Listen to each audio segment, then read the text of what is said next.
Welcome to the Seabin podcast, a show where artists and musicians with an axe to grind throw things deep into the abyss of the Seabin. Transphobia, racism, ableism, anti-Semitism, sexism, and homophobia, it all gets dumped on the trash!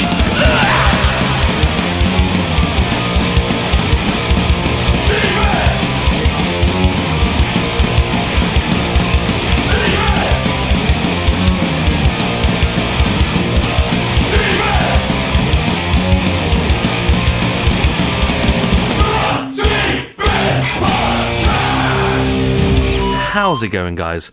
Welcome to the motherfucking Seabin podcast. It's me, everyone's favourite, big, voluptuous, delicious, spooky daddy, Big Tasty, and I'm talking to you from the future right now.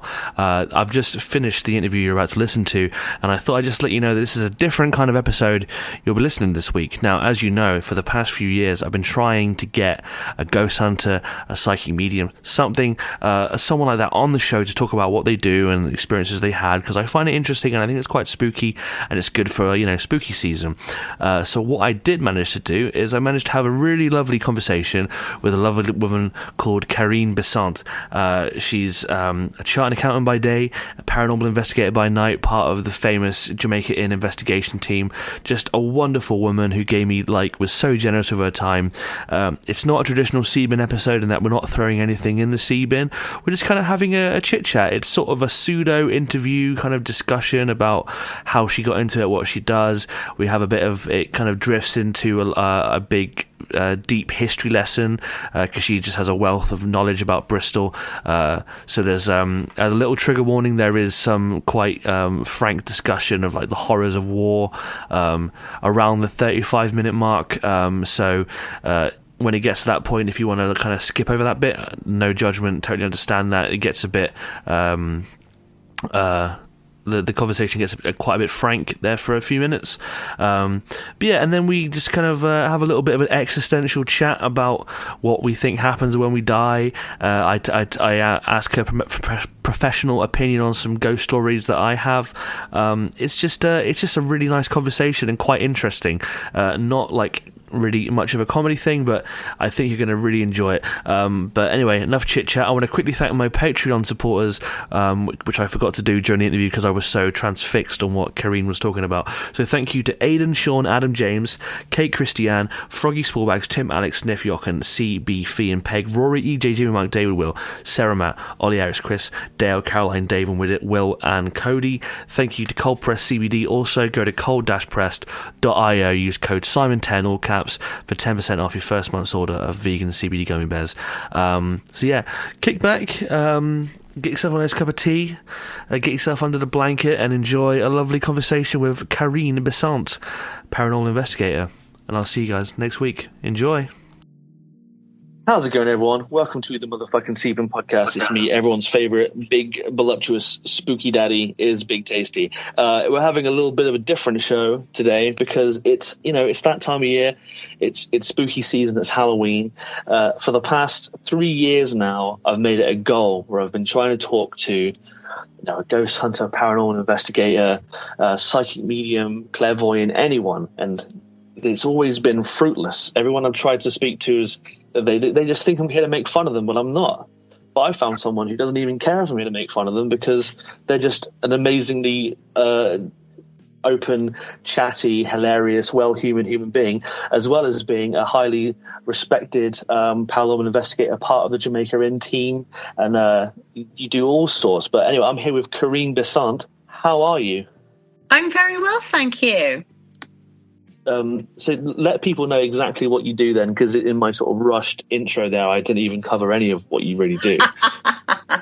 Well, I have a proper job. I work for a chartered accountant, and our clients are in the events industry. So comedians, musicians, production companies, that sort of thing, which makes it, for me, great fun because they are amazing clients.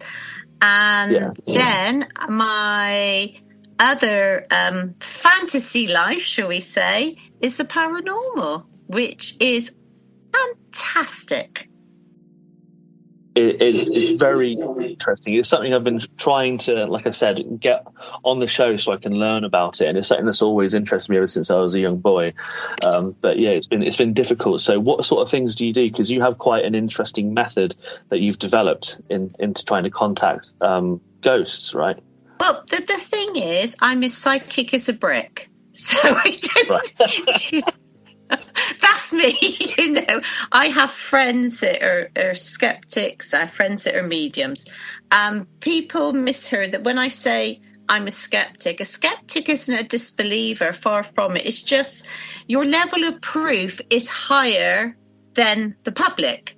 And what that means is you always look for a rational explanation. And once in a blue moon, you'll find something that has you scratching your head, and those are how can I put it, it's like a drug addict having a hit. It lasts weeks to the next one. I suppose yeah, when you have an experience like that, something that you can't explain, that you feel like deep down inside is a true moment of sort of paranormal connection, I guess like the thrill and the goosebumps of sort of almost breaching into the unknown, would give you that kind of high, I imagine, right? Oh, exactly. But it's also that you can never prove any of this, and this is the thing. It's so frustrating. Now, I have a 94-year-old mother I've been trying to kill off for years, and I keep saying to her, isn't it time for you to join my father, and let me know if there's life on the other side, because you hold me alive. Amazing. Oh, bless her. I hope she doesn't listen to this. She's going to be watching her back every turn she does. She's used to it. She's German, bless her, and the sense of humour is non-existent. Oh my! So I read, when I contacted you is because I saw an article of you where they were talking about how you wear sort of period clothing and speak or you're learning Old Cornish to kind of better communicate with the dead, right? Is that true? Yeah. Well, the thing is, you start off in the paranormal. And like most people, I believed in everything was a ghost. And you get to that stage, like a crossroads in life, where you carry on down the same road, or you're lucky enough to meet and converse with people that have these amazing brains. I wish I had a quarter of the brain space myself. But they get you to think, to study how our brain actually works. Our eyes deceive us constantly, and our brain will interpret something. It doesn't mean to say that is the truth. Because, perfect example, I look in the mirror, I'm 25 in a size 10. Everyone else sees an old biddy with a big backside. There's something wrong with your brains, personally. I don't know. Maybe we're all just seeing a warped reality. Exactly. And after a while, you go and investigate and just saying the same thing. If there's anybody there, not once for yes, twice for no. I think to myself, right, if this is real and I'm a ghost, what would attract me to interact in some fashion with someone from the living? So if you're trying to contact someone from, say, the 1700s, how we spoke during that time, also accents, our regional accents were more pronounced because people didn't travel so much as they do now. And if you can tell from my accent, I have a really strong Bristolian accent, which is the original Wessex accent. And, you grow up being ashamed of it, but now it's so handy for investigating. So using a knowledge of history, language, and trying to piece that together with, say, period dress, it opens up this new dimensional way of investigating. And as I speak, the back seat of my car is full of these amazing costumes from Rosette, who owns Bath Theatrical Costume Hire. And I'm dressing up tomorrow night at the Jamaica Inn in a dress from, say, the late 1790s. So it's a poor version's outfit who thinks she's got a bob or two, but looks a bit tatty. Right. And Craig, who's our guest investigator, is going as a wrecker and a smuggler. And we also have some fantastic outfits for the guests to try on. And then we can do some more of what we call the Singapore theory. And that is trying to recreate something in the time past and hoping that will encourage communication.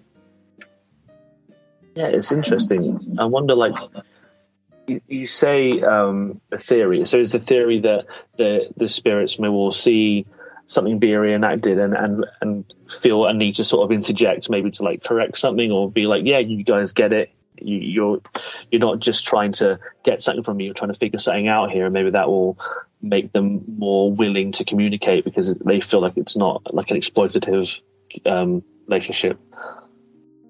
Yeah, I mean, also manners. Growing up, I was always told that anyone older than me, you said hello to them first. So the neighbours in the street, Mr. and Mrs. Williams, you always greeted them, you called them Mr. and Mrs. Williams. You find a very young generation don't do that. You know, they expect you to say hello first. And if you're lucky, you might get a grunt back. So that is a big change in the last 50 years. So imagine what it was like in the last 200, 300, 400 years. So again, trying to put yourself in the position of someone from a certain time period, would they converse or interact in a way that would be more interesting for them? Because if it is real, they're not toys to play with. They were once alive like you and I. So have a conversation and hopefully make it interesting. Make it a bit of fun as well. You know, we have Naughty Jack, who lately, since the spring, has enjoyed touching people on command or grabbing their right buttock on command when they were at another part of the inn and not aware of what we were asking. You know, this is, to me, absolutely breathtaking because I can't explain it. And when you see a man walk back from the upper restaurant to the bar who says that he could feel the hand digging into his upper thigh and his right bum cheek, but especially the thumbnail digging in, you know, and this is a very rational man, not prone for flights of fancy. So as an investigator, it's really exciting. Yeah, I guess there's always that argument that, you know, he's caught up in the moment, so his brain almost wants him to feel something, to be sort of part of the moment. If everyone else is kind of feeling something, maybe if he's not feeling something, maybe he'd be like, oh yeah, I feel that, as almost like a subconscious way to feel included. But I feel like, yeah, if he's known for being fairly logical in how he does and still sort of feeling that and admitting that, I think, you know, that is quite hard to explain. It just makes it more interesting. But also, I think when you are working with the public, being totally honest is so important. If you want an entertainment night, then the Jamaica Inn isn't for you, because we try to be informative. We don't try to tell you what's paranormal. It's up to you to take away what you think you may or may not have experienced, but also to explain about the science with things. So if you're armed with that information, you can make your own judgment what you feel may or may not have happened to you. And as an investigator, I'm the same. You know, I take away a night's investigation and I think, okay, one little thing has me scratching my head. That's interesting. I'm happy with that. If you expect to see ghosts and have things constantly like they do on the television, then you're going to be really disappointed. Yeah, I feel like this popularization of shows like Most Haunted or Ghost Hunters or psychics like Derek Acorah, rest in peace, or whatever. I feel like people expect every ghost to be some malevolent demon or there's always got to be some murder that's happened. Like, oh, there's a ghost here because some chambermaid was thrown down the stairs or something. Like, there's always got to be some drama to it. Like, it can't just be, oh, well, here's someone who lived here before and is still residing here or whatever. I guess people always expect there to be some kind of gruesome story behind every kind of investigation. Very much so. And the thing is, as humans, we love horrible stories. We love to read about a murder. And same as you see an accident on the side of the road, we automatically slow down. We are so morbid as a human race. We really are. Yeah, we're just all rubbernecking. It's like with the recent Jeffrey Dahmer TV show on Netflix. It's like there comes a moment where you're sitting and you're watching everything happen, and you go, actually, like I'm experiencing a recreation of real, intense trauma that like changed the lives of many, many people and still affects them. And it's like, why is it that we feel so drawn and entertained by like the idea of all this horribleness? People will happily go to museums of serial killers' clothing and stuff like that. And it's quite a strange attraction we have as human beings to the macabre. Oh, exactly. And with my two skulls and the human skeleton foot that I have. How did you get that? Well, I have to make sure my husband doesn't hear me. But being a typical woman, when we had COVID, and I thought, well, right, everything was shut down. So I saved a lot of money by not driving or, all around the southwest or up north, etc. So in my mind, and us women are very good at this, it made sense to spend that money that technically I saved on a private buy and 2 auction buys, because I am doing a serious study, because some people can be very affected by looking at human remains. And I don't believe in haunted objects, so I've not had anything happen that I would say is related since I've had them. Not at all. But I sometimes take them with me, and I got a question there, and people will fill it in, or I'll ask them particular questions, and it's just interesting people's responses. It's analysing the people around the table, which I find quite interesting, because I'm a people person. I like to watch how people react with each other. Or is it being nosy? I don't know. No, I think being sort of enjoying a human zoo is a fairly natural thing, I would say. Oh yes, it was great fun. I'm curious. Have you ever brought the remains to like some investigation and maybe told a little porcupine and said, hey, these remains were found in the house or something, just to see if, like, let's say you brought along like a psychic or like a clairvoyant and said, oh, the remains of this skull were found in the house, and see if they bring any sort of surprising information to the table, just to see how they react to that? No, because that's unethical. So I was thinking that in the middle of it, that would be a bit like trying to catch someone out, right? Yeah, because again, I've got friends that are mediums, and I've got friends who don't believe mediums can do anything.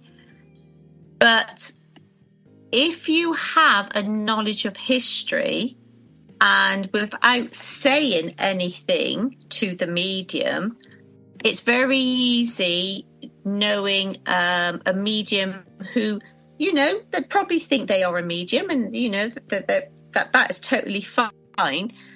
But some of the things they say historically are totally incorrect. So, that's not truthful. It doesn't mean to say they are lying. They just might be mistaken in their interpretation. But I wouldn't be rude and say publicly, that's a pile of tap, because it's bad manners. Yeah. And apologies, I wasn't trying to insinuate that you would do that kind of thing. I guess I was just thinking out loud for a moment. The thing is,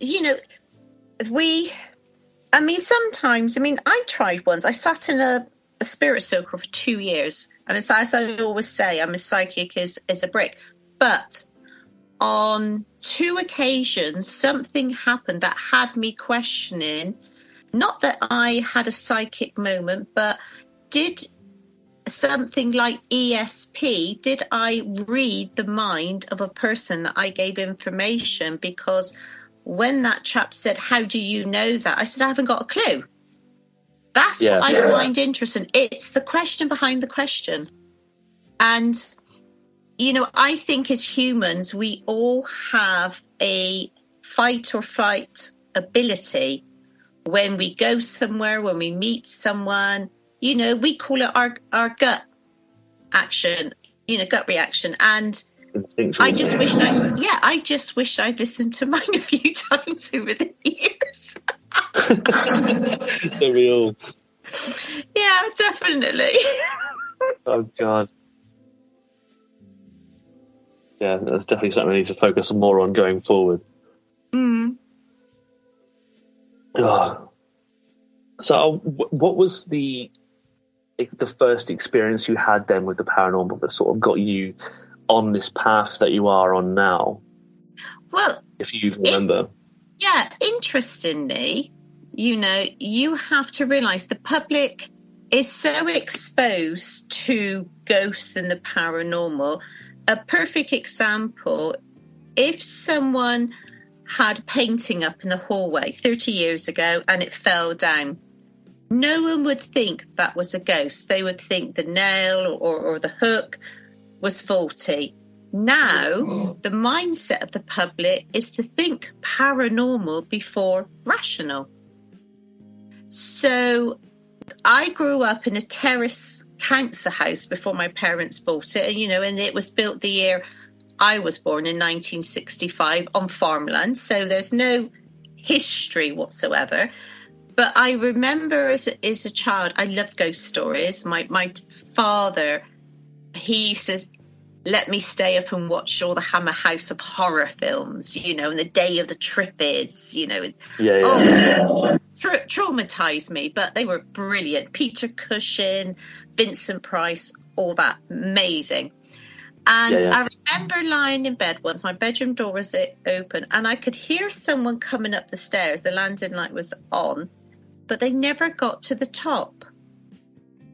And that's always stuck in my mind. And when I was 14, we got a rescue sheepdog. And it was so interesting because it happened to myself and my father once. He would sleep at the end of the bed. And one day he was at the end. He was staring at something up at the corner of the ceiling. His shackles were up and he was emitting the most horrible growl possible for a good 5 minutes. So that dog sensed something I could not see, feel, touch. But I think, it was when I got my my pub. I first moved in there as a manager, and the pub was in Bristol, and it was built, I think, 1750s, 1770s. And the cellar, I think, was medieval because it was one of the original streets of Bristol. So before that building, there would have been another building. So, it went back to early medieval times. And I do know the previous tenants never had anything, they said. But the cook had been there 20-something years, and she had experiences like flour coming off of the shelf and things like that. But the first 6 months I moved in, I was there on my own. I was petrified. I would lock up, I would shut myself in my bedroom door, and I would not open that door to the following morning. Wow. Because of the things that were happening. But interesting. Just because you were experiencing so much sort of like poltergeist activity, or like just seeing apparitions, or back on. I remember watching the 1980 film The Fog, and I'd shut my bedroom door, and something was kicking the outside of the door. Well, in the movies, the idiot always opens the door. I didn't. I just put the quilt over my head. And then I waited until the morning. Then another time I'd got up early. I'd let the cleaner in. I had a bit of a hangover. And I decided to go back to bed. And I put my keys, pub keys, on the table, and they got picked up and thrown against the wall. It was as if to say, get up, you know. But few people reported seeing a woman in black walk into the gents' toilets. I would go in, there was no one there. And then my husband, who I was dating at the time, he was in the bath, I was downstairs serving, and he swears I came into the flat, walked up the stairs, had a conversation, but I hadn't left the bar. So he was undressed downstairs and would not believe that I hadn't moved. So, you know, but you do get used to it, and you learn that certain doors had to be left open. It did not like men. So if I had a friend who worked for the tax office to shut the pub if I wanted to go out, it would open up the bar door, which is on a tight spring. So someone has to physically open it, you know, a gust of wind. It would do all those sorts of things to drive him outside to wait for his taxi. Wow. You know, and then, of course, later on, you know, Most Haunted came out, and I was absolutely memorised. And like many people, I started going on events. I had my own little team. And over the years, then, you know, you sort of, you know, go from a belief to skepticism, etc. And I am so grateful, because meeting people in the field, and people that really you wouldn't be friends with, you have this common connection, which is the paranormal. And I've been so lucky to do some TV, I do radio, I'm involved in documentaries, and I'm just a simple girl who went to a rough school in a rough part of Bristol. And at 57, I'm doing so much with my life. I'm a paranormal consultant for heritage locations. I help visit Somerset. I advise. I do talks. And if someone had told me 10 years ago all the things I would be doing now, I wouldn't have believed it. You know, I wrote an article, and I wouldn't have dreamt of trying to write an article before. Because you always think you're not good enough. So it shows you don't have to go to university to do something. Yeah, to find your calling, or like, you know, your what makes you special. But I'm weird. I always loved history as my best subject in school. But the paranormal opened up this amazing love of investigating and understanding. And for some reason, I remember lots of historical things, and I love useless information. I love that. My friends make fun of me because I say, "Did you know?"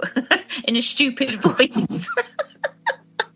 Like a walking pub quiz.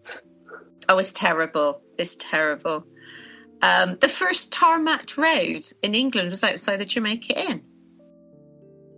Wow. Who wants to know that? But well, that sounded sarcastic, but that was actually very interesting to me. That was quite an exacerbated wow. It's like if you go into the restaurant, the upper and lower restaurant, it's a modern extension, but those beautiful beams came from Devonport Dockyard. So where did you learn this? Just from asking and reading, like? It's surprising. See, people forget oral history is so important. A perfect example. In South Bristol, it's what's left of a civilian airport called Whitchurch Airport. and there's a tiny bit of the runway left, which is protected. But my local sports centre was, there was a small hangar and a big hangar. They were from the Second World War. So what made that airport so important, it was where Churchill, Eisenhower, Bing Crosby, Bob Hope, they all flew in and landed there. The Grand Hotel in Bristol, I spoke to an old boy who, as a child, you know, that the ones that would do the errands for people in the Grand Hotel, he took secret military meetings there with Churchill and other people. So these people have that knowledge that needs to be passed on. So when the Americans joined the war, there were great losses and they had to keep it secret. And as a child, my dad remembers them flying in the dead, putting them in the big hangar overnight, flying them out the next day. So about 8 years ago, I contacted the US Army and I said, oh, can I have some information about this, please? And they still deny it ever happened. So I said, well, the locals all knew about it. But it is that important piece of history. And it was the famous Bristol to Lisbon flight. And a famous actor who was in Gone with the Wind, Leslie Howard, he was on the plane coming back to Whitchurch and he was shot down by a German bomber, supposedly mistakenly for Churchill, or some of the German hierarchy thought he was a spy for England, who knows. But they were all lost over the Bay of Biscay, including 2 children. You really are just a wealth of Bristol knowledge. It's amazing. But it's on my doorstep and it's haunted. Exactly. And I tried to save it. I went to English Heritage, who saved what I think are stupid buildings. But this is one of only 2 civil airports during the Second World War. It's of, really important historical information. No, not interested. It's going to be demolished. Safe. All gentrified. Yeah. And in the flats. Well, hopefully whoever moves into the flats gets haunted by something dead spooky. You can come in and tell them all about it. But it's we used to go there and do fitness, and the staff used to see a man in RAF uniform. And I investigated it a few times, and in the boiler room I had a wonderful EVP of a man saying, "Help me." And it was said in such a sad voice, and I was there on my own. So imagine that would be one. EVPs give me goosebumps like nothing else. Like this chill down the spine of potentially hearing a voice from beyond, like talking, reaching out. Like even as a teenager, me like trying to find them, online to hear, scaring myself absolutely shitless, and sitting in my computer, or like now too afraid to go to bed. Even now, like when I hear an EVP, it just like the hairs stand up everywhere. So I imagine being in that situation, hearing that, and also being so heartbreaking and vulnerable, I imagine would be quite the experience. Exactly. And not many people know at the Jamaica Inn, about 7 miles as the crow flies, is Davistow Airport. So during the Second World War, they had, obviously the Americans flew out to the Bay of Biscay in these huge flying fortresses. So you had, this is the stupid way I am. So just before D-Day, there were 4 million US troops in England, 8,000 around Bodmin Moor. There were 4 prisoner of war camps in Cornwall, mostly Italians and Germans. And you think, well, we should know more about this. Yeah, I guess that's what they don't want people to know, right? They don't want people to know about the POWs.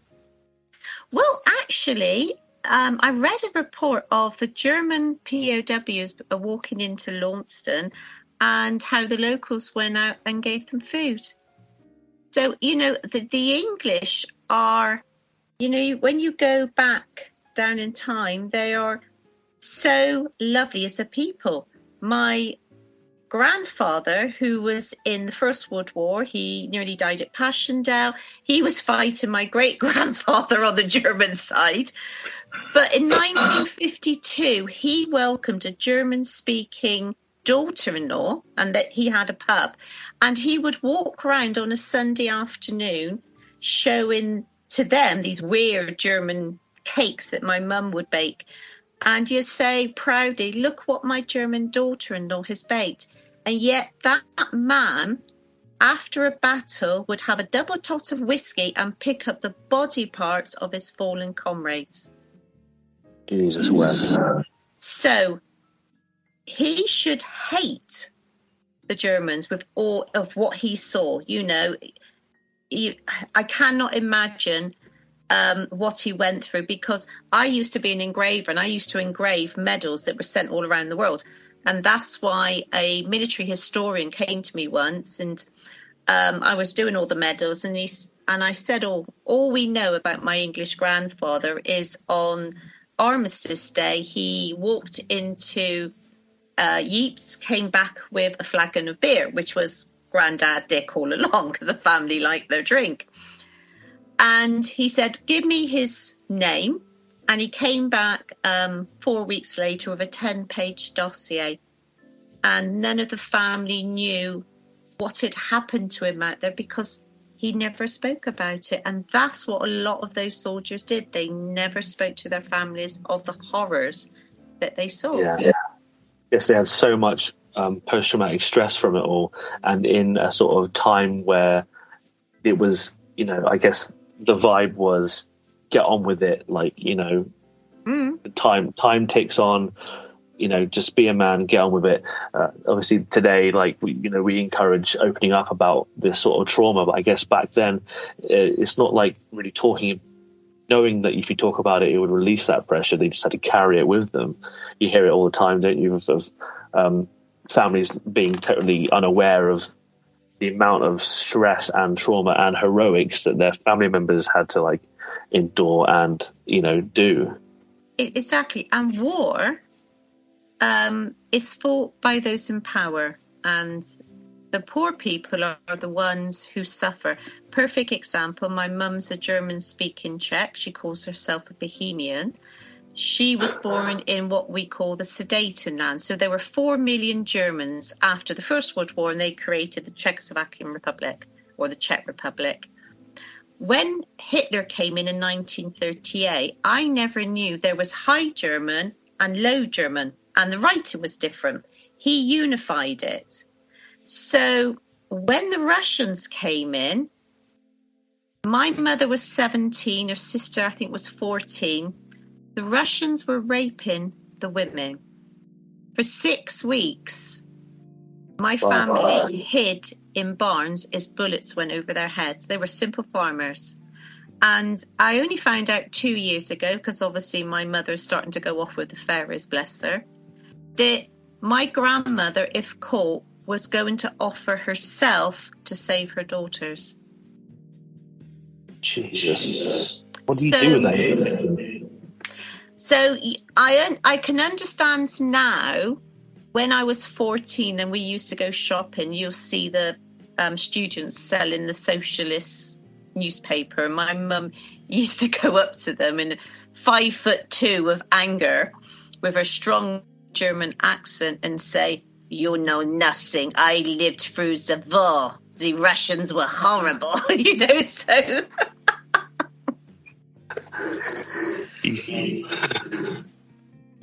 She sounds like an amazing woman. My father, being an English military policeman, was the total opposite to her. So I have his weird sense of humour, and my mum doesn't find things funny, which makes it funny for us. So for 47 years of marriage, he just made fun of her constantly. Because she ignored it, it made it funnier again. He used to poke me and say, "Shh, Don't mention the war. I think I got away with it once. Amazing. I know. But, again, it's families. And, she married an Englishman. Her sister married a Czech. Her brother married a German girl. So we would all meet once a year at the grandparents, and the grandchildren spoke 3 different languages. It was hilarious. It's how young were they? So my brother's 10 years older, so he was a similar age to his Czech cousins, and I'm 2 years older than my German cousin. So it varied, but it was the translation. So if I wanted to speak to Czech Peter, I would speak English to my mum. My mum would look at her sister, speak German because she'd forgotten Czech. And then her sister would translate it to Czech, and then it would come back down the line again. It sounds like the most convoluted thing ever. You'd probably be like, do you want a sandwich? And then your mum would say, like, oh, you look like a sandwich. And then your mum's sister would be like, you smell like a sandwich. And then he'd probably hear, like, hey, I think I want to hit you with a sandwich or something. Like, it would all just get scrambled up. It was the naughty words. It's amazing. The children always remember those. He did threaten to teach me some naughty words in Old Cornish while we were chatting the other day. Oh, yes. Yeah, I must. Hang on, let me find some. Not too rude, though. Not too rude. So, but... you can let it fly on here. There's no regulation. Okay. So let me just find. Let's just find one a minute. Because, to me, it's so interesting, again, of language. So I think I put it in my Jamaica in folder. Important information for ghost hunting is knowing the swear words. Well, again, Quente in Old English is the horrible C word, but it sounds so much nicer. So, that. Yeah, I mean, it's not too far off, is it? I think you could probably get the gist of it. Yeah, exactly. So let's find one. Right. So I can't say some of them because they are really rude. I don't know if you know what kind of show you're on. So asshole is Tordin. So this is not just describing the asshole that we have, but calling someone an asshole, or is it the same kind of vibe? Calling them. So Tordin. Yeah. And there's one that I really want to try and remember. It's called the cat's fart. And I think, whether it is rude or not, I think that I love it. And it's pronounced Bram and Gaff. Bramingaff. It almost sounds Welsh. Bramingaff. The Cornish is Celtic, is very Welsh sounding, and the vowels are not vowels, and I find it so hard. But there's a wonderful Cornish teacher called Liz, and she is so patient. I don't know how she puts up with me. Well, it's having a big resurgence at the minute, the language, but people trying to relearn it, which I think is great. But I don't know if I have it in me because I got the memory of a kiwi, like I just not like someone from New Zealand. I mean, like a fruit. It's the same with German. I could only speak a tiny bit of German. I can only say I fucked my cat in German. Oh dear. Well, my mum used to say to my dad, and the pronunciation is so English, you'd understand it. It's lecken my naus. That could be. That was the closest she ever got to saying naughty words.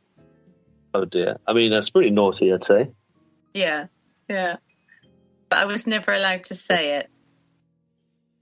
Yeah, just say it in a language she doesn't understand. Get really fluent with the Cornish, and then you just let it fly. But again, there's so many languages, and I've got the Lord's Prayer down different centuries, and the Saxon, which is Germanic, Helvina, which is heaven, and some of the words that we use now. So the English language is made up of so many different old languages. It's all just kind of jumbled together. Oh, God, yes. Because people forget... Sorry, go on. As I say, I wonder if that's why English is so difficult to learn for non-English speakers, because it's such a fucking fruit salad of all different languages all kind of jumped together. Yeah, my mum said, because she was taught it all through the Second World War. My dad always said the reason behind that was because they lost the war, they got the women to marry Englishmen to make their lives a misery.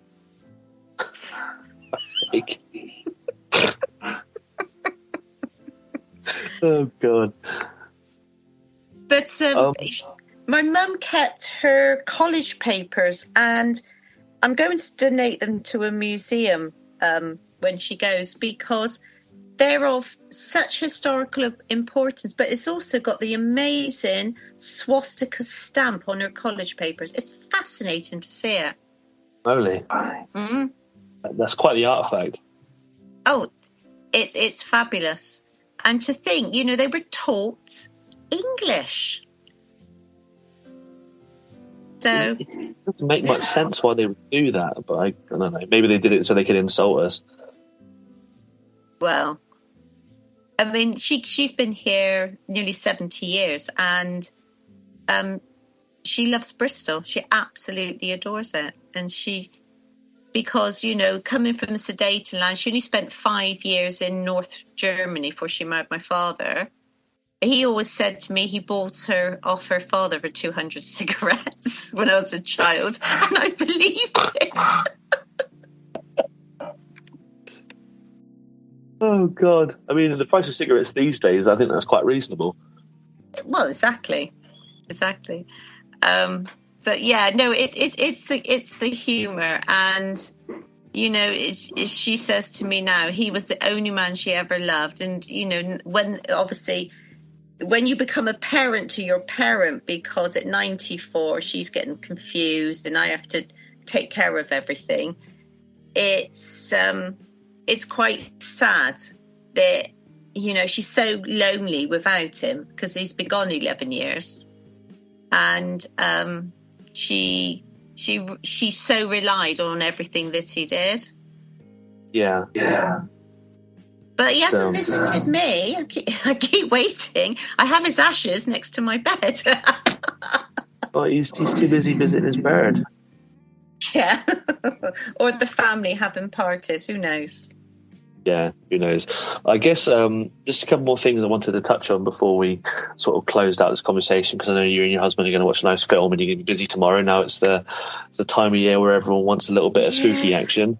I got sort of two things. The second thing I'll ask you is I'm going to give you a few of some moments in my life that I think are quite paranormal, and I want you to sort of give me your opinion on them from someone who's seen a lot of it, and maybe give me your sort of skeptical opinion.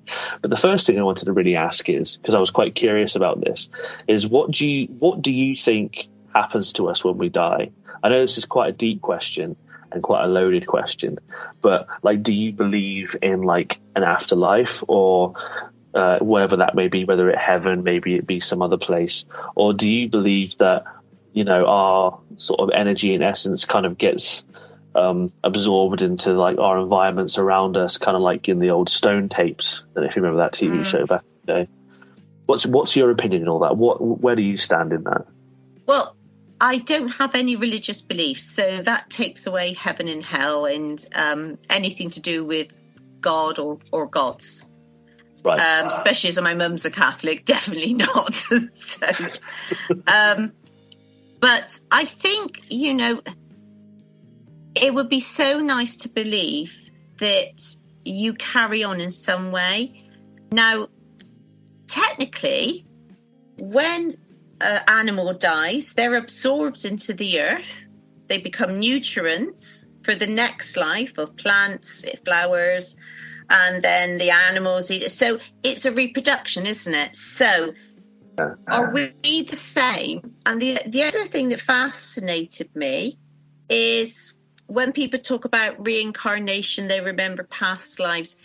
Do our DNA bring down information from our ancestors memory-wise, as well as colour of eyes, skin, hair, etc.? I guess there would be some kind of instinctual stuff kind of in our DNA. I guess like certain tribes or people from certain parts of the world who are used to hunting things in a certain way, or maybe fishing would their bodies kind of are more genetically known to kind of remember how to hold their breath longer or run harder, longer, see things in bushes and trees that maybe someone else from another part of the world maybe wouldn't see. So I don't know if that would necessarily be a memory or more just kind of like they're just genetically prone to having this kind of knowledge, maybe just because it's just passed down or something. But I heard a story of there's a tribe of sort of nomads that live on big kind of houseboats in the ocean. I don't know where, in like Southeast Asia or somewhere. And they live on big houseboats or like houses above the water, and they hunt primarily and farm primarily under the water. So they are just from birth genetically can just hold their breath for like 8 to 10 minutes, you know, wow. And that's not a problem for them. So I feel like, you know, maybe there's something to that. It like you say, every time you think you've answered one question, there's a dozen more behind it. And you end up going down so many rabbit holes. You know, it's like dreams. Are we communicating with our dead relatives with dreams? There are so many stories about. My mum said a few years ago that she dreamt that my father was calling her. And typical family tradition, I said, well, did you want to go? I said, because time's ticking on now. So... But, you know, you do. You it's want so easy to leave. Yeah, and it's so easy to get existential when you sort of fall down this rabbit hole and go into like, why are we here? What's the purpose? What's the meaning of it all? Because I guess when we live our lives, it's hard to kind of remember the impact we make while we're here, and sort of the desire to wish there was something else afterwards, and not sort of being content with just this being the one ride through. Yes, I've always thought of it that maybe like, there's always that saying that, you die twice, like when you physically die and when people sort of say your name for the last time and remember you for the last time. So maybe the memories that we have and, our brains reminding us of people, to talking to them in our minds, is almost an afterlife in itself. The memories that we can sort of continue to carry on, and the legacy of those we lose. If we keep them alive, then they are sort of still with us. And also as well, the one thing that fascinates me, because I've seen what people call ghosts.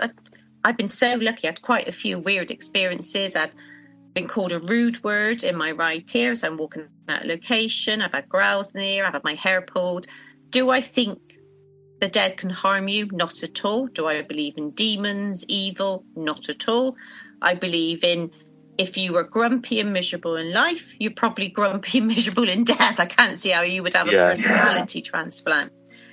But one thing that fascinates me is, take the Jamaica Inn, because again, I've been so lucky for 7.5 years to study that place continuously. So 2018, I was in the bar with 2 other investigators, a private investigation. It was about 2 a.m, no one else was around.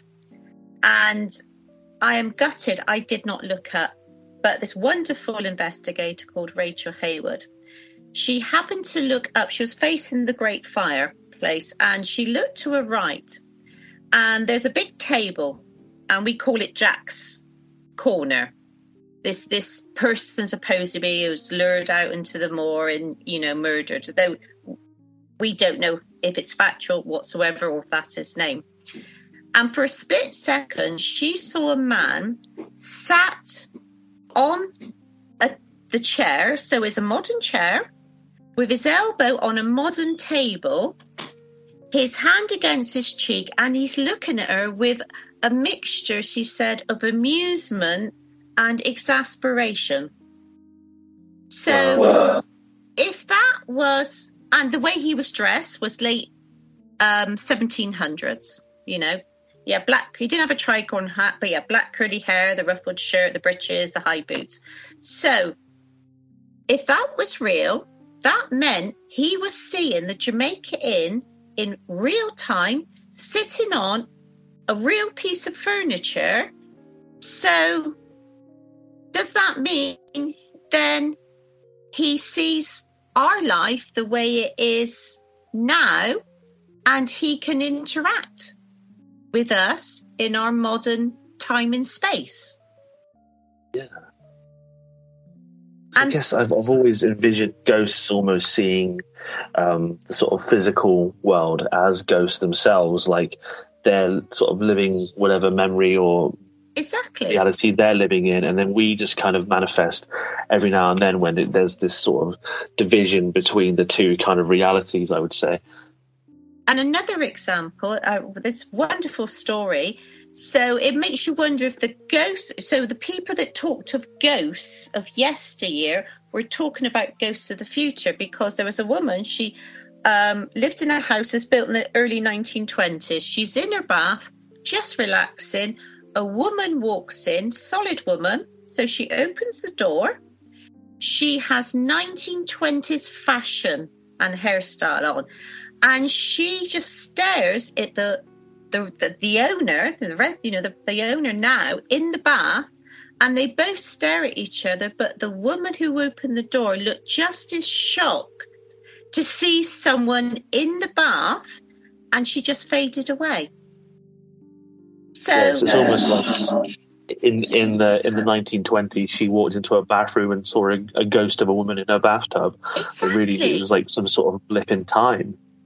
So we know of many cases where people are walking through, they go into a lovely old tea house, have tea. As they walk back, they find a deserted, abandoned, ruined building. So time slips. Are the UFOs that we see now are aircraft from the future? See, the paranormal's not just sat there, are there any ghosts here? There's so much more to it. And that's what excites me still.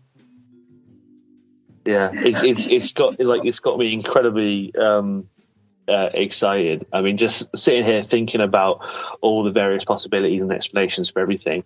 Like, I'll hold my hands up and say, I'm as skeptical as the next person, despite having quite an intense paranormal experience, which I'll let you in on in a minute.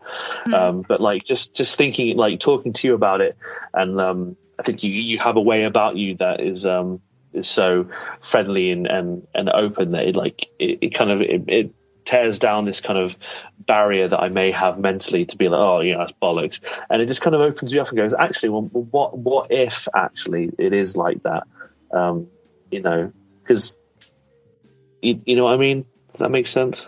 It does. And, if you're investigating, the first thing you must do is always find a rational explanation. And I was at an investigation last night in Ilfracombe, and my friend was a booking agent to this pub. And we were in one of the bedrooms. She said, she's a medium. So there's this little boy called George. He plays this game. And there's a motion sensor that he touches all the time. So I'm just sat at the chair observing, and it's going off. And I thought, hang on a sec. We did some experiments. So you had a bedroom, you had a walkway behind this double bed, and it was like a little corridor.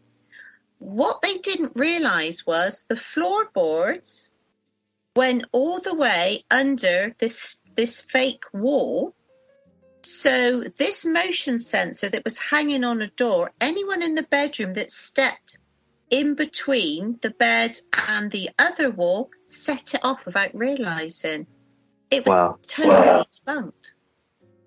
So that's what deflating. we did then, I had some little motion sensors that were only set off if you break a beam. So you have to physically walk through, or something has to break the beam. So shaking, jumping up and down will not set it off. So I set 3 of those off. We sat down and I said, okay, you say there's a boy. So a lady was asking this boy to run up and down the corridor. So how are we going to get a child to do that?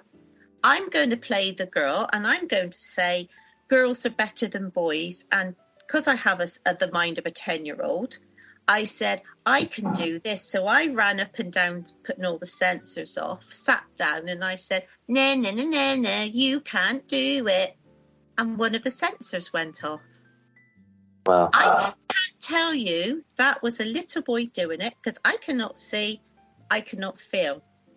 What I can say was, you need further investigation to see if you can collect more and more data, and you cannot debunk it. So that is an investigator going back and back again and trying to debunk everything they've experienced till they get to the conclusion it's not anything we've done. Could this be possibly paranormal related? That's the best way. Yeah, I guess I never really thought about it as sort of being as scientific as that, about, doing the same experiment again and again to try and find sort of variables in the results and stuff until you can get a conclusive result, or to a point where you can be like, well, we can't explain this, so there's a possibility that it's this. And I always considered it to be more, like that sort of dramatized, most haunted, You do. I mean, no disrespect against other paranormal teams. We're all different, and life would be boring if we were all the same. I'm not into YouTube's because I hate seeing myself anyway, because what I see is a real me, and I don't want to see the real me. I want to live in the illusion of this young person with a size 10 butt. So I try to avoid the camera as much as possible, and I hate hearing my voice. But it's so interesting to go back and to conduct lots of experiments. That's what we do at the inn with the guests. It's using them as the guinea pigs, but getting them to think outside the box. You don't have to be university educated. You just need to have any sort of brain and to think, well, I've had this experience. I'll notch it down as a personal experience, but I can't prove it. It was interesting. Speaking of thinking outside the box, I'll start closing up this chat with I'm gonna tell you a little spooky story of something that happened to me, and you can give your professional opinion on sort of what you think might happen. But I think not to just spoil the ending here, but I'm going to tell you a story of me witnessing a full body apparition for the first time, and kind of what led up to it. So you can give me your opinion on that. A few years ago, my uncle Jerry passed away sadly from cancer. He had a very short and intense battle with cancer. He sort of did the last sort of few weeks of his life in his bedroom with my auntie in their apartment in Penryn, just a town over from us in Falmouth. And he passed away in that bedroom. And after he passed away, my auntie was going through some sort of grief, some sort of grief triggered psychosis, I think, probably, where she just was having trouble sort of handling what had happened, and she kept talking about how she was like, Jerry was still there with her in the room, and he was there talking to her and telling her all kinds of things. And we all kind of brushed it off, and we were just like, look, come stay with us for a bit, come here for a bit, don't worry about, like, you're dealing with a lot. So she'd like left the house for a while to try to get over the grief. So we would go to the house to pick up her post and pick up the newspapers, etc. And I would always feel quite spooked out going there, but I walked up the stairs, picked up the post, went to go just check to make sure everything was okay. And as I walked sort of up the staircase and into the living room, I see my Uncle Jerry standing before me in the doorway between the bedroom and the living room, the bedroom that he passed away in and was doing his sort of end of life care in. And he's standing there in his old pajamas, and is like head to toe standing there before me, just staring at me silently, unblinkingly. And our eyes kind of were fixed on each other for, I'd say about 10 to 20 seconds before I kind of started walking down the stairs out of fear. And then I kind of looked up again and he wasn't there.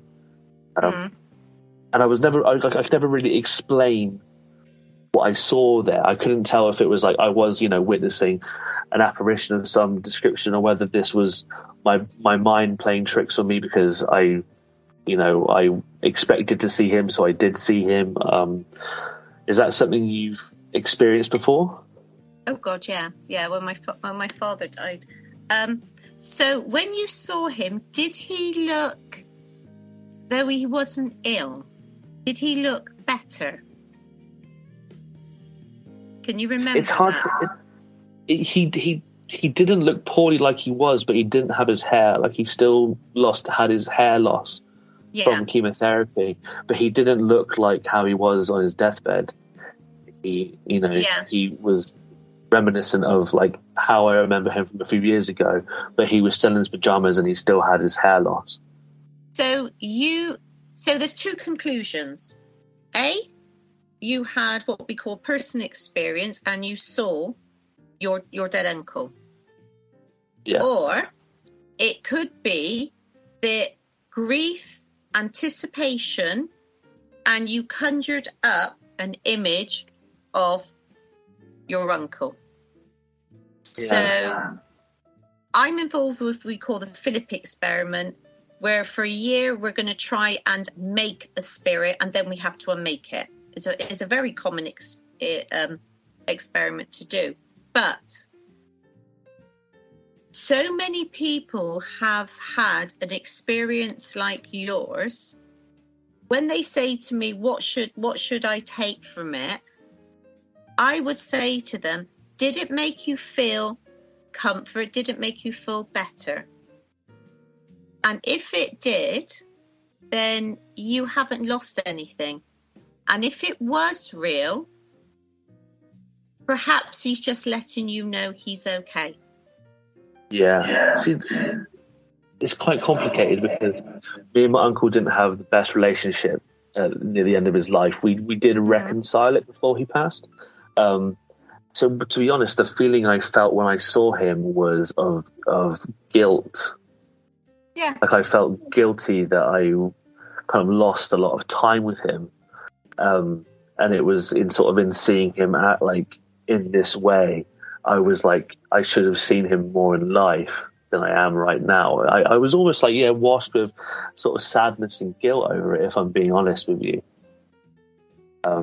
We all make choices in life, and the trouble is, if we beat ourselves up of everything we wish we had done or amended, we would have an unhappy life. Look at it this way.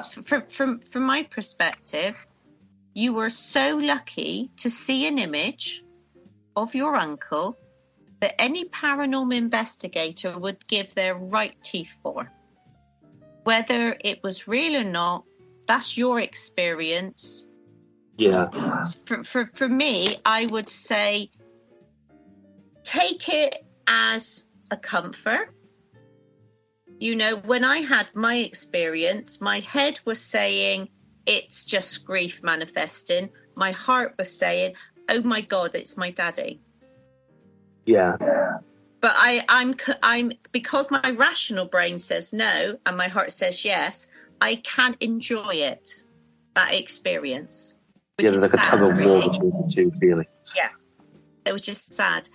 And, again, even if you didn't want to say all the things that you did, look at it this way: how honoured were you to see him after he died?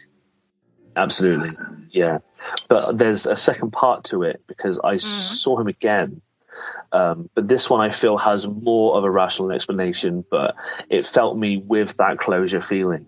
A few months afterwards, I had surgery. I had cornea transplants because my eyesight was very, very bad, and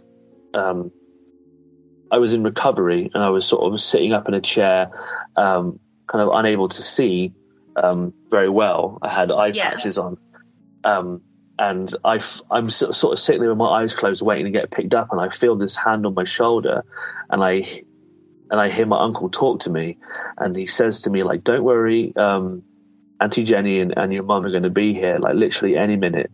And I open my eyes, and as I open my eyes, my mum and my auntie turned the corner into the ward to come and collect me. To me, the rational thinking of that was I'm heavily medicated, and I know that they're coming, and it's just a coincidence that I have this sort of moment of sort of medical hallucination just as they come around the corner. That's how I rationalize it, but it did fill me with more closure, because I felt it was like him comforting me and checking up on me. It's again, it is up to you. I remember when I was seriously in hospital 2 years ago, I was really close to whether I was going to come out or not, and I was having really high doses of tramadol and morphine. And I thank the heavens that I am an investigator, because I was seeing shadow figures, a dog walking past, all sorts of things. But lucky enough, I managed to convince myself it wasn't real, because as soon as I came off the medication, that medication anyway, it stopped. And with the rise of medicine, my father, when he was in the heart hospital, I walked in one day, and he said, "I know it's not real, but can you see a spider and 2 children on the ceiling? Because they're having a bloody conversation with me." Jesus, that's spooky. So I called him a senile or coot, because that's how we used to joke. And he wouldn't look up at the ceiling. He said, "I know it's not real." So we have to rationalize that a great number of us are on so many medications that it can affect our brain. And also, if you're on heart medication and you drink, that can make you think that you're having paranormal experiences. But again, was this real? Who knows? Exactly. Put it down. There's things like that for myself. They're a personal experience. I cannot prove them. I saw a shadow figure at the Jamaica Inn just a few weeks ago. I spent a week rationalising it before I put up a statement up on the Jamaica Inn ghost hunting page on Facebook. But I didn't say it's paranormal. It's just my experience. Yeah. And when you look at the ghost hunting shows that shadow figures are evil, that's rubbish. It was just stood there for about 2 or 3 seconds and it was gone. Yeah, they always want people to think it's evil and stuff. Yeah, because our peripheral vision, if you have any light source, we have floaters in our eyes. So it's debris of material when we're being formed in the womb. And that can cause a shadow figure walking past out the peripheral vision unless you have no light source. I've seen them with no light source. And the only way I can describe it is blacker than any black you can imagine. It stands out. It's bizarre. But again, can't prove it. Can't prove it at all. And the trouble is, most people now take photos or video, and it's either dust particles, because they don't realise inbuilt flash and infrared causes that, and bugs, and and rods are just video footage. The shutter speed is slow. And pareidolia, we're programmed to see shapes in everything: clouds, wallpaper, concrete floor. So people jump on the paranormal bandwagon too quickly without sort of trying to take a step back and thinking, perhaps I can explain this in a different way first before I say it's paranormal. Yeah, something to think about, especially those listening who are interested in this sort of thing. I think that's a good place to sort of to end it there, Karin, if that's all right. Yeah, that's lovely. Thank you so much for having me. I'm very honoured and appreciate it. It's been a privilege. Thank you so much for giving me your time. You've been so generous with your time. Like I said, this is something I've been trying to do for 3 years now, and it's been quite the journey for me to try and find someone to talk to. Thank you for sharing your knowledge with me and the listeners. It's a different kind of episode this week. Normally we try and keep things really silly and funny and a bit ridiculous, but I just think the knowledge that you shared with us today is really interesting, and I think a lot of people are going to really enjoy it. So do you want to let people know how they can kind of get involved with what you do then? Right. So I'm part of the Jamaica Inn Paranormal team. And what I was going to say to you, that we'll keep in touch, because when I've got some private investigations down your way, I'll get you to come along and join this mad rabble of investigators. Oh, I would absolutely love that. It's very friendly, it's fun, it's serious, and it can be silly because you have to enjoy it, because it's really boring when you're doing the serious stuff. You've got the Jamaica Inn. I also have a team in Bristol called South Bristol Paranormal. I'm involved with lots of other investigators. It's like a big family. We take in turns doing our private stuff. And I'm also a paranormal consultant for Visit Somerset, because I have a passion for our heritage venues and for conserving the real historical history and not tainting it with false history, which sometimes the paranormal inadvertently does. I hate when things are called the demon house and things like that, because it takes away the historical right of a building. Absolutely. I 100% agree. For those listening who aren't familiar with sort of Southwest stuff, when we're referring to the Jamaica Inn, we're referring to you explain it. You wouldn't have all the knowledge. So the Jamaica Inn is a pub made famous by Daphne du Maurier when she visited in 1930 and 1931. On her second visit, she had tea with the vicar of Altrincham, who regaled her with stories of smugglers and wrecking, which inspired her to write her famous film Jamaica Inn. And then in 1939, Charles Launton, with a very young Maureen O'Hara, made the famous black and white Jamaica Inn film. But it's also had paranormal reports since 1911. And it's 900 feet above sea level. Another bit of useless information. Crikey. Yeah, it's sort of, it's embedded in sort of the Cornish folklore. It's this like very haunted pub and very historically significant pub with smugglers and whatnot. So when we're referring to Jamaica Inn, that's what we're referring to. If you're unfamiliar with it, I recommend doing a big Wikipedia deep dive or coming and visiting it and seeing Karin and getting involved in what she does there. But once again, thank you so much for your time.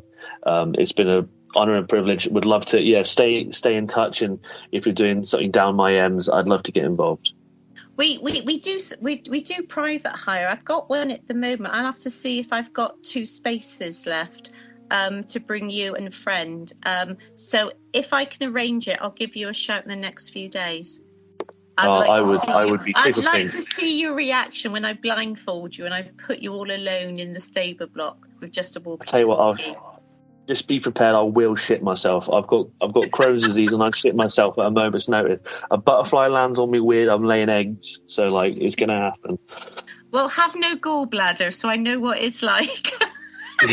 So I'll take a few extra pairs of pants with me just in case. All right, my darling. It's been lovely to talk to you. Thank you. Yeah, you're very welcome. And have a great Halloween tomorrow and enjoy your evening with your husband. And thank you for listening, guys. And I'll see you next week. Bye.